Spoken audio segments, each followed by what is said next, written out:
第11集，雍京城内暗潮翻涌，一伙黑衣人奉命追杀白风夕，怎知还未过招几回合，竟见黑风夕出现，令他们不得不先行离开。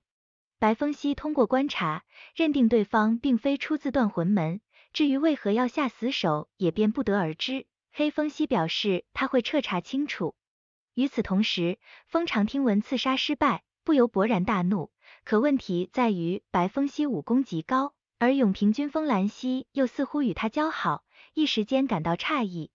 冷静片刻后，风长决定亲自带人围杀白风夕，绝不可留他活口。德叔看到风长如此决绝，免不得回想起他幼年所遭受的伤害，唯有暗自感叹过了20余年，继王后还是心狠手辣，至今不肯认大殿下。白风夕跟着黑风夕来到如玉轩吃酒，得知他已派人调查师傅的去向，终是落下心头大石。正当白风夕安心吃饭时，一只虫子飞到肩膀，黑风夕刚要伸手去捉，怎知白风夕下意识握住他的手，令他面红耳赤，心跳如鼓，找了个借口便离开。正因戏弄过黑风夕，使得白风夕心情颇好，结果在回家的路上再次遇到那伙黑衣人。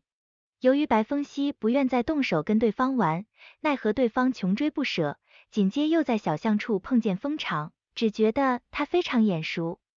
风长不动声色地握紧袖子里的匕首，正要实施下一步，岂料白风夕话头一转，根本不记得见过他，于是决定暂且不动手，且看此人究竟是真傻或装傻。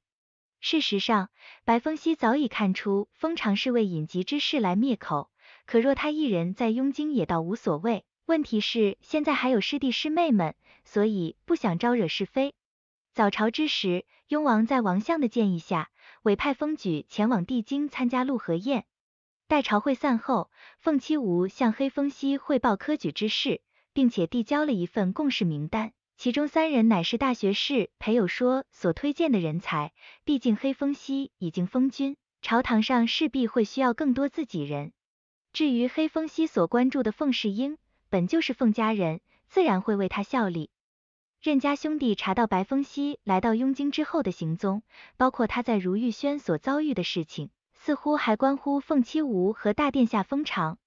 这日风长依旧跟踪白风夕，引起了白风夕的注意，灵机一动，便将手里的包子送给他，偏巧唤起他对先王后的美好回忆，一时之间愣了神。如今雍王下只要将科举会试定在本月初9，并且由梁国公燕时章与裴友说等人一同监考，其意不言而喻。毕竟梁国公的女儿乃是百里氏女官，大家都知道这位女官燕娘迟早都要嫁给3殿下风举。其实无论是凤家义或裴友说的事情，黑风夕从来不想瞒着父王，只是百里氏在此时让风举离开雍京，总觉得有些蹊跷，于是叮嘱任如松交代凤七梧，关于这次会试务必谨慎，不可出任何纰漏。经过2次接触，风长依然无法确定白风夕是否装疯卖傻，干脆让德叔派人在附近租一院子，方便随时监视。而在另一边，皇朝携旋即令前去赴陆河宴，怎知在京外20里处遇袭，纯喜帝命令大东将军东叔放旅人赶去营救，可终究是晚了一步。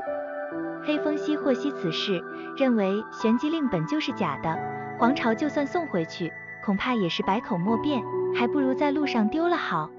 如此说来，这一切都极有可能是皇朝演的一出戏，想来陛下的旨意恐怕很难在6州执行，不由感慨皇朝有预无援，也算如虎添翼。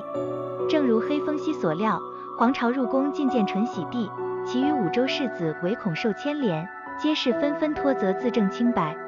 最终皇朝毛遂自荐，愿将功补过，纯喜帝责令6州协同皇朝调查此事，并且亲赐其尚方宝剑以便行事。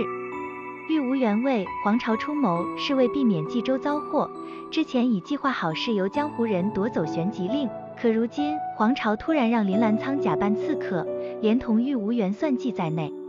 皇朝知道玉无缘是不想6州再因旋即令而纷乱，但这已经是不可能的事情。现在他得到纯喜帝谕旨，日后更方便行事，尽管玉无缘气还未消，他还是答应会陪着皇朝去6州，但是要先去一趟雾山方可。科举会试之前，王相为百里氏引荐了贡生宋思翰，此人便是他们准备送给二殿下的大礼。会试当天，大学士裴友说会见了礼部尚书王亮德和燕时章二人，在确定所有考生检查结束后，共同起封开考。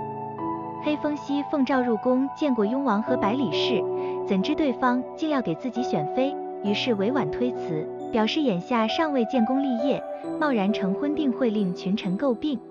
百里氏猜测二殿下亦属凤栖吾，而同样黑风息也知他在有意试探，于是承认与凤栖吾交好，却并无私心，仅仅是为了大雍。至于婚事，还需等自己有所建树后再请父王定夺。消息很快传到凤栖吾耳中，他知道百里是真正用意，如此回应便可不会让雍王起疑。自从落水之后，风兰溪已开始崭露头角，百里是明白他要争夺世子之位，所以唯有在礼法上压住他。反倒是钟离发现主子落水之后变了不少，似乎是变得更加亲切爱笑。